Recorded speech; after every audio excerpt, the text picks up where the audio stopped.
As far as I can remember, my parents' marriage was not a happy one and was full of discord. The problems between them gradually accumulated and eventually led to the breakup of their marriage. Later, my father met a woman and formed a new relationship with her. Soon they were married. At the very beginning, my stepmother treated me well. She acted kindly toward me, which gave me some comfort. However, with the birth of my brother, I gradually felt a change in my stepmother's attitude toward me. She began to treat me more and more coldly and harshly. She focused more on taking care of my brother, and I began to feel neglected and rejected. This change made me feel very helpless. My father was often working in another city and I often had to face this unfriendly atmosphere alone. I felt that I had become redundant in the family and that no one really seemed to care about me. Sometimes, I would feel lonely and frustrated, not knowing how to cope with such a situation. I longed for the love and support of my family. This was a psychological torture for me. When I was 9 years old, an incredible event happened that changed my life. That day, I became a victim of my stepmother's cruel behavior. At that time, I was playing outside with my younger brother. Suddenly, my brother tripped and fell on an uneven surface. When I reached his side, I saw him sitting on the ground with one hand holding his knee. His face wore a painful expression. I noticed a small cut on his hand, and bright red blood dripped down onto his palm. Although the wound was not serious, the sight of the blood made me feel worried. When I got home, my stepmother was very angry. She struck me wildly with a wooden stick. I dodged helplessly, but eventually I was knocked to the ground. My breathing stopped and I felt my consciousness fading. I was rushed to the nearest hospital where doctors immediately took emergency measures to try to get my heart beating again. In that room, time seemed to take an infinite amount of time. Despite the doctor's best efforts, my heart stopped beating again after a brief period of recovery. At that point, the doctors had to face reality and pronounced me dead. I stood by during the whole process and watched it all happen. At the moment my heart stopped beating, I felt a strange sense of peace and relief. All the pain and fear seemed to leave me. And I just felt a relief like I had never felt before. My life before felt like I was in hell. I had been forced to endure many cruelties and injustices. I was once forced to eat food off the ground. This inhumane treatment made me feel humiliated and helpless. I did not understand why my stepmother treated me so badly. Another time, my stepmother burned my right hand with a cigarette, leaving me with a permanent scar. At that moment, I felt endless pain and fear. There were many other similar incidents, each of which caused me physical and mental harm. I do not want to recall these experiences because they left me feeling fearful and desperate. When I left my body, I felt relief. The pain and suffering left me. Suddenly, I saw my father, who was standing in the hallway of the hospital.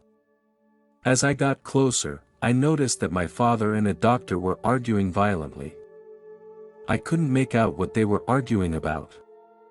I tried to get closer to them, trying to figure out what was going on.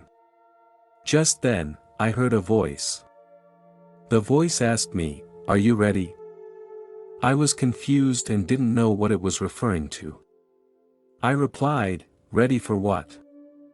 Who are you?" I was curious and confused, not understanding why this voice was asking these questions. Then the voice went on to say that most people call him an angel or a guide. A man suddenly appeared in front of me, and he stood silently before me. I felt a holy atmosphere surrounding him, causing me to feel an involuntary sense of awe. Curiously, I asked, "Don't all angels have wings?" Why don't you have them?" The man smiled and replied, "Who says angels must have wings?" His voice was gentle but firm. He took me by the hand and led me out of the hospital. We came to a completely new environment. I was very surprised by this place. We were standing at the base of a huge plant, which was tall and magnificent. The leaves of the plant were constantly swaying, as if to welcome us. The leaves were golden and they shone brightly, giving the whole environment a mysterious and serene atmosphere. Not far from us, I saw some wonderful creatures. They were slender and taller than humans. Their faces were narrow, with elegant and delicate lines. They swam freely in the water. These creatures gave off a mysterious glow. We continued deeper and found more peculiar creatures. These creatures looked a little less evolved. They surrounded us. The colors on them were so peculiar that it was hard to describe them in words. This place was not illuminated by sunlight. However, these creatures seem to have found their way to survive in the darkness. They make a peculiar sound. They sing with these beautiful, high-pitched voices that travel through the water. I could hear the songs coming from other similar creatures in the distance, and these voices intertwined.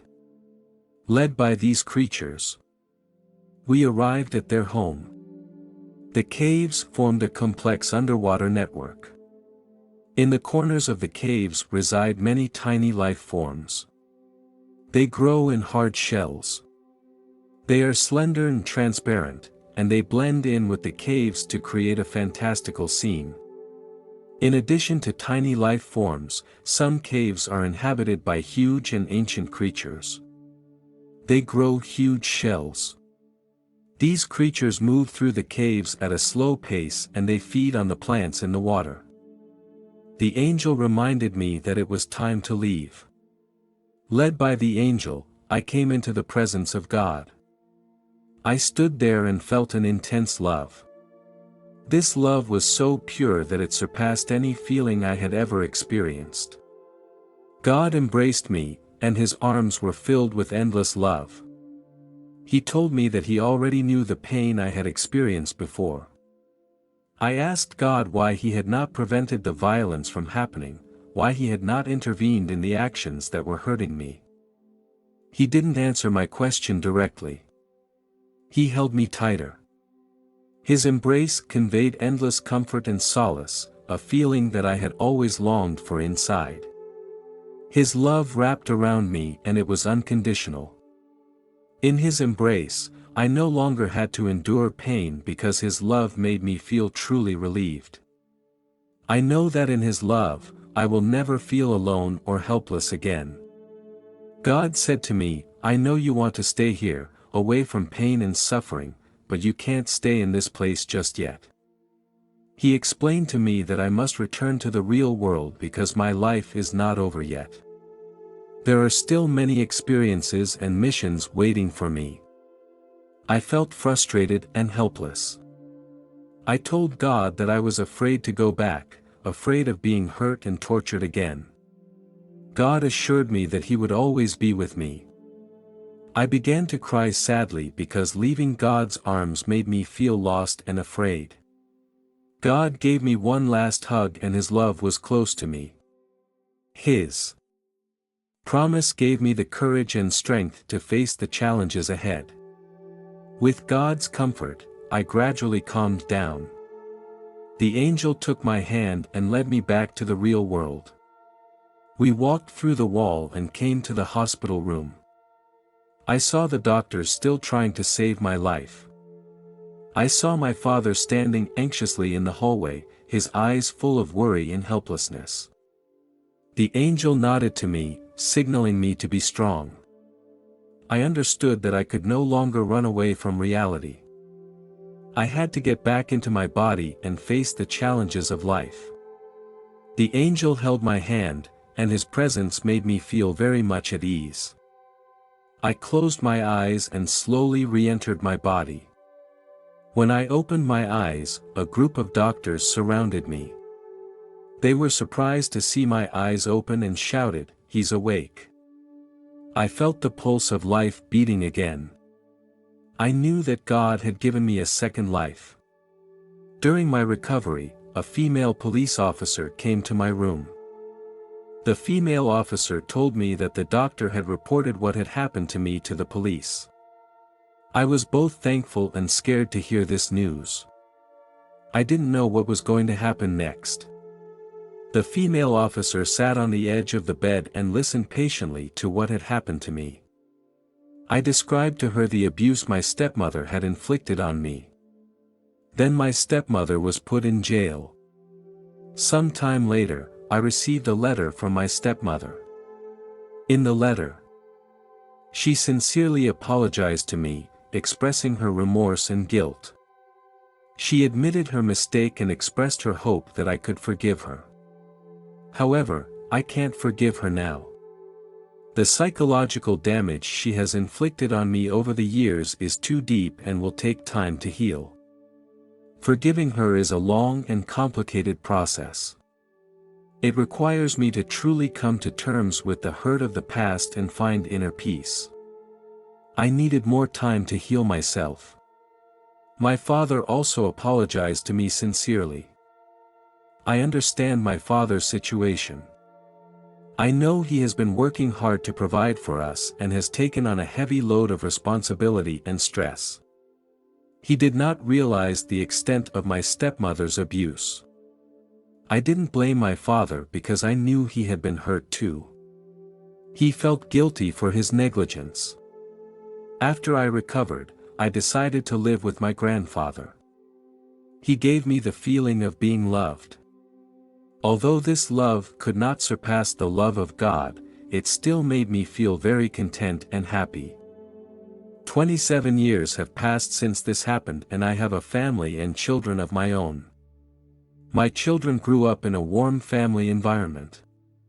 I have tried to teach them respect and tolerance for others and to understand that violence is not the way to solve problems. I am grateful for God's guidance and the company of angels. They gave me courage and helped me to overcome difficulties and find my strength. I have learned how to pass on this love and incorporate it into my family and my life. I believe that everyone has the power to change their destiny and rebuild a happy life. Now, I feel a great sense of relief as I watch my own children grow up happily. I want to tell those of you who are enduring domestic violence that you are not alone. Do not let fear and shame plague you. You do not deserve any form of abuse. You have the right to live a healthy and free life. Domestic abuse is a crime and it should not be tolerated. Remember, you are not alone and you have the right to defend yourselves. Stand up and let the law be your shield and fight for your right to dignity and happiness.